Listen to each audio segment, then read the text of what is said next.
Alors, Denis Jacob est secrétaire général du syndicat Alternative Police CFDT. D'ailleurs, je le dis, la CFDT qui est devenue hier le premier syndicat de France, tout secteur confondu, quand on englobe le public, le privé, tout secteur, c'est la CFDT qui est devenu le premier syndicat de France à l'issue des élections professionnelles qui se sont déroulées dans le public hier. Voilà, je voulais le dire. Donc, Denis Jacob, donc secrétaire général du syndicat Alternative Police CFDT. Bonjour.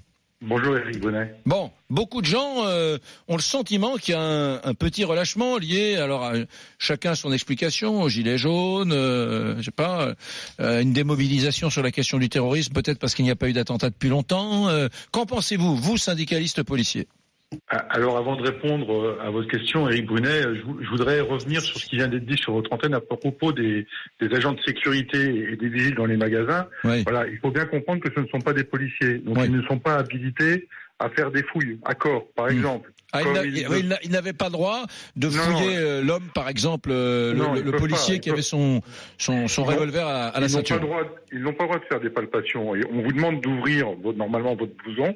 Vous devez ouvrir votre blouson et écarter les deux côtés pour qu'on puisse regarder si vous portez quelque chose en dessous de vous. Quant au sac, ils n'ont pas le droit de les fouiller. Et ils n'ont pas le droit de mettre la main dedans. Ça leur est interdit. Ils n'ont pas ces prérogatives parce que c'est considéré comme une perquisition. Donc ils ne sont pas habilités pour ça. Après, la question de la formation, effectivement, pose quand même, de manière générale, souci. Donc peut-être qu'il faudrait revoir la formation de ces agents de sécurité. Et encore, tous les agents de sécurité ne sont même pas habilités au même niveau de prérogatives en fonction de leur emploi. Donc c'est très très complexe. Et ces agents de sécurité, je le rappelle, relèvent du CNAPS. C'est un Conseil national des activités privées de sécurité. Ça ne relève pas directement du ministère de l'Intérieur. Alors, justement, question... d'abord, comment votez-vous sur mon Brunet-Métry aujourd'hui, Denis Jacob ? Un mois de mobilisation des Gilets jaunes, 89 000 membres des forces de police et des gendarmes épuisés. J'ai l'impression que depuis un mois, on a mis la menace terroriste un peu de côté dans ce pays. Vous êtes d'accord avec ça ou pas ? Je peux pas laisser dire ça, je peux pas être d'accord. Par contre, sur le fait que les agents soient fatigués, harassés, lassés par des missions successives, les annulations de repos et de congés, comme l'a dit mon collègue tout à l'heure, je le confirme puisque j'ai sorti un communiqué de presse il y a 2 jours là-dessus pour attirer l'attention du gouvernement sur l'état de fatigue et la reconnaissance dont ont besoin mes collègues par rapport à leur investissement depuis maintenant 4 ans. Je le rappelle, qu'ils sont quotidiennement sollicités depuis les attentats de Charlie Hebdo. Mais de là à dire qu'on a laissé de côté la lutte antiterroriste, non. Pourquoi ? Parce que sur les Gilets jaunes, les effectifs principalement mobilisés, ce sont les CRS, ce sont les gendarmes mobiles. Leur mission principale, c'est le maintien de l'ordre. Pour le reste, vous avez tous les autres personnels de police et de gendarmerie que sont la sécurité publique, le renseignement territorial, la DGSI, et je le rappelle, dans le cadre de la lutte antiterroriste, vous avez l'opération Sentinelle avec l'armée de France.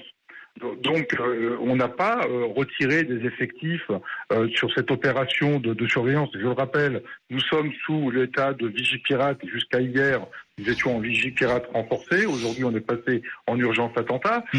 Mais on n'a pas mis de côté la lutte antiterroriste et la vigilance et la surveillance dans les grands lieux publics. Après, on peut pas mettre un policier derrière chaque personne non plus pour savoir s'il est porteur d'une arme ou autre. Donc s'il faut mettre quelqu'un derrière chaque personne, il faut 66 millions de policiers, de gendarmes, de militaires. Oui. Donc, mais Denis, vous m'avez fait une réponse un peu de policier syndicaliste.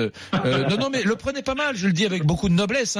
J'entends, mais moi quand je dis on a mis la menace terroriste de côté, c'est pas les policiers s'en lavent les mains, c'est pas du tout ça mon propos. Non, je prends pas comme ça. C'est la question peut-être des moyens, de la fatigue, de la mobilisation nationale autour d'un autre sujet. Quand même, quand il y a des villes qui sont saccagées, je comprends que les forces de police soient dans l'urgence. Et heureusement qu'elles sont dans l'urgence. C'est simplement un ensemble de trucs comme ça, les moyens, la fatigue extrême, l'ultra-mobilisation des policiers, des gendarmes, font qu'on a tous collectivement mis de côté ce truc, quoi. Et je le dis toujours, sans être certain d'ailleurs à cette minute que ce qui s'est déroulé hier soir à Strasbourg soit un attentat terroriste. Oui, complètement. C'est ce que j'allais vous dire. Pour le moment, on ne peut pas dire si c'est une fusillade, un tireur fou ou un attentat. On a un élément supplémentaire. On a un élément supplémentaire quand même à l'instant, parce que en ce moment même, le procureur de la République de Paris, Rémi Hetz, est en train de tenir une conférence de presse presse et il apporte quand même un élément supplémentaire. Il indique que des témoins hier soir, lors de la fusillade, ont entendu l'individu crier Allahu Akbar. D'accord. Bon. D'accord. Denis Jacob. Mais Éric Brunet, pour reprendre le débat sur l'histoire de mettre à l'écart la lutte antiterroriste et la surveillance, a priori, de ce que j'ai pu lire, certainement comme vous, dans les dépêches AFP qui sont tombées depuis ce matin, bon, il était sur le point d'être interpellé le matin même. Oui. Bon, pas de chance, il n'était pas à son domicile. Donc, comme quoi, le travail est quand même fait et bien fait par l'ensemble des services de sécurité.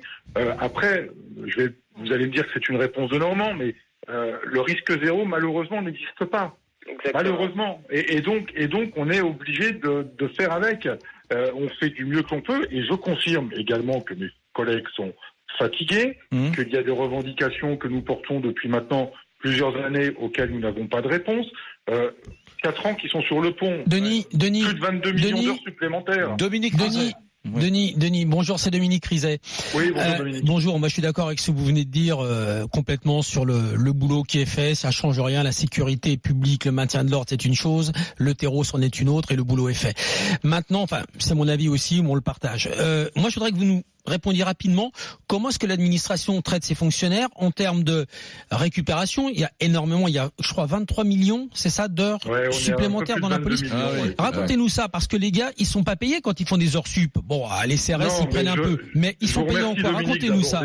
Non, mais je vous remercie d'aborder parce que c'est quand même un vrai scandale. C'est quand même un vrai scandale. C'est un sujet que je porte avec mon organisation depuis maintenant 3 ans. J'ai saisi le président de la République, le Premier ministre, le ministre de l'Intérieur hier, les parlementaires, dès dimanche soir, par un courrier qui a été envoyé. Expliquez-nous comment ça marche. Écoutez, les fonctionnaires de police, quand ils dépassent les heures qu'ils doivent faire quotidiennement, ils sont en heures supplémentaires. Mais ces heures supplémentaires sont uniquement récupérables. Elles sont pas payées. Elles ne sont pas payées. Il n'y a pas d'argent qui tombe. Non, on ne paye pas nos heures supplémentaires dans la police nationale. On doit nous les restituer en temps de repos.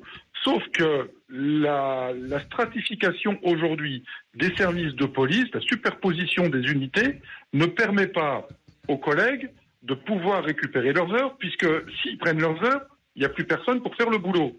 Donc c'est un vrai sujet. Nous, on a fait des propositions pour régler cette question des heures supplémentaires, des propositions qui ne coûtent pas à l'instant T, c'est notamment l'idée de la création d'un compte épargne retraite pour épargner ses heures et créer des trimestres retraite, puisque les agents, les collègues rentrent de plus en plus tard dans la police nationale. Mais quand vous voyez l'heure de nuit, parce que c'est un vrai sujet aussi ça, est-ce qu'il y a un seul métier en France dont l'heure de nuit est payée à 97 centimes de l'heure 97 centimes de l'heure de nuit. Je pense qu'on est la seule profession en France où on est payé à un tarif comme celui-là. Denis, peut-être on peut expliquer que finalement, comment est-ce qu'elles sont payées ces heures supplémentaires? Elles sont payées en temps, vous l'avez dit. Ça veut dire que dans la police, on nous dit il y a 160 000 policiers, c'est pas vrai, puisqu'il y en a au moins 10 000. Qui sont déjà en retraite. C'est-à-dire qu'au lieu de partir en retraite à 55 ans, ils partent à 54 ans ou 53 ans et demi. Pendant 1 an et demi, ils vont être payés tous les mois, c'est les heures qu'on leur doit. Et en fait, c'est des gens qui seront plus sur le terrain. C'est déjà des retraités.